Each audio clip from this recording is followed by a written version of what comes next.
धन्यवाद सभापति महोदय, आपने मंत्रालय के डिमांड ऑफ ग्रांट्स के डिस्कशन पर बोलने का मौका दिया। सबसे पहले जल शक्ति मंत्रालय के माननीय मंत्री जी को हम बधाई देते हैं। जिस तरह से भारत सरकार ने इस जल शक्ति मंत्रालय को प्रायोरिटी दिया है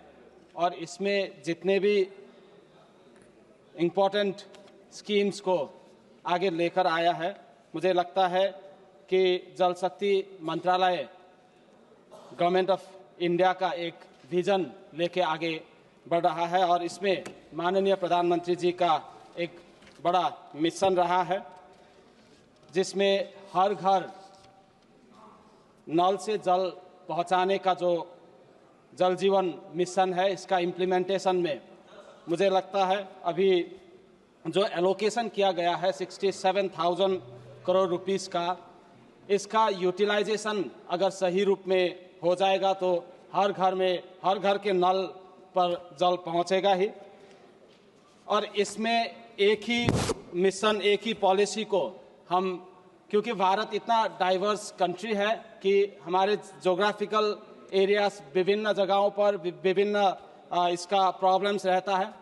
जैसे मैं एक हिमालयी राज्य से आता हूं, सिक्किम, जहां पर हम ज़्यादातर जितने भी स्प्रिंग्स होते हैं, जितने भी धारा होते हैं, उसी के पानी से ही हम जीवन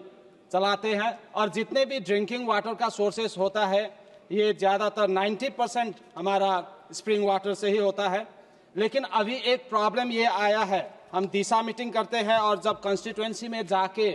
हम कंस्टिट्यूएंट से बात करते हैं, कार्यकर्ताओं से बात करते हैं, तो हमें ये समझ में आता है कि जल जीवन मिशन का बाकी का इम्प्लीमेंटेशन अच्छे से हुआ है। इसका टैंक बना दिया गया, इसका पाइप लेइंग ठीक से हो गया,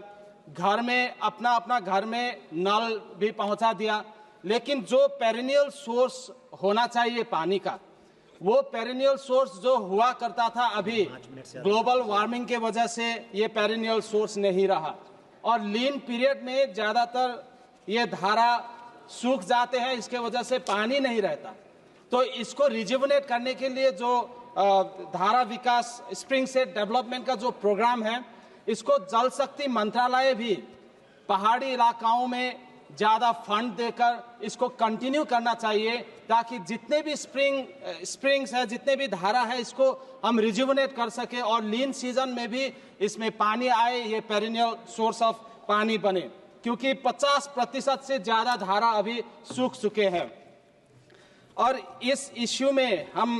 दूसरा, अगर हम मंत्रालय को भी हम रिक्वेस्ट करना चाहते हैं, जहाँ पर भी जिस गाँव में, जैसे सिक्किम में भी हमारे रेन शैडो एरियाज है जहां पर स्प्रिंग वाटर भी नहीं होता, इसके लिए पीने का पानी बहुत दूर से लेकर आना पड़ता है, ग्लेशियर लेक से और बड़े बड़े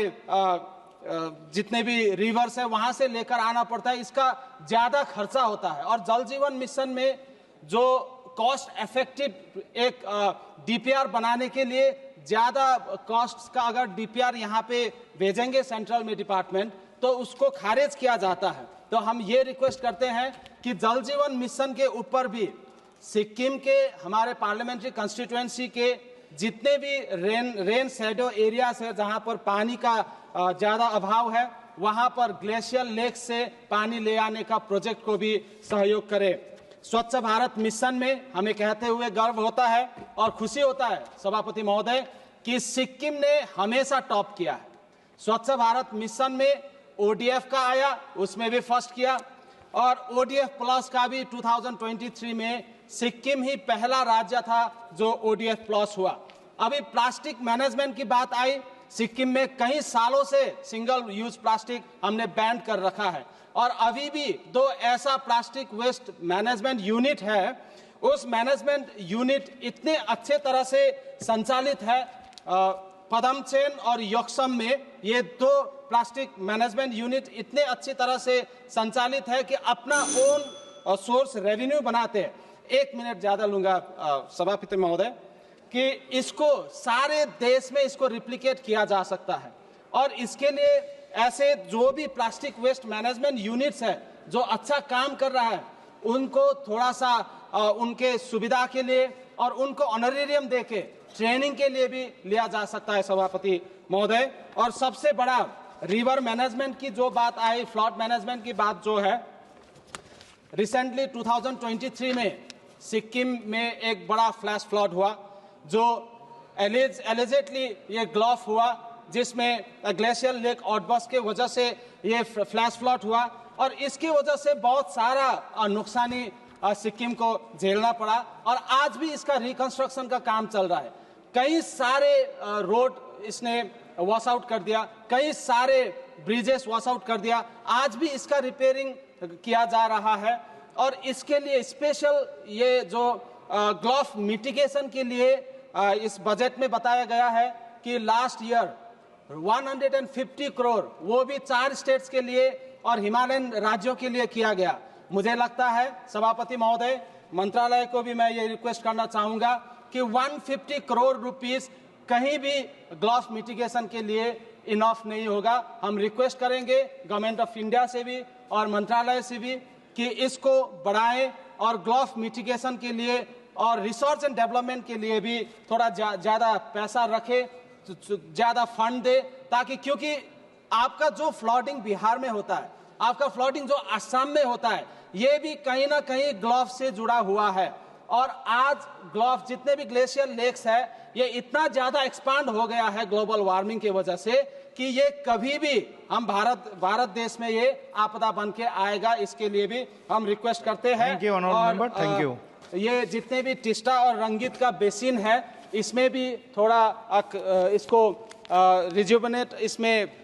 हमारा सारे टाउन्स इसी में टिस्टा और रंगित बेसिन, टिस्टा और रंगित बैंक्स में ही है और इसका प्रोटेक्टिव काम के लिए भी सेंट्रल गवर्नमेंट को और मंत्रालय को थोड़ा ध्यान देना चाहिए। यही रिक्वेस्ट करना चाहूंगा। बहुत बहुत धन्यवाद सभापति महोदय।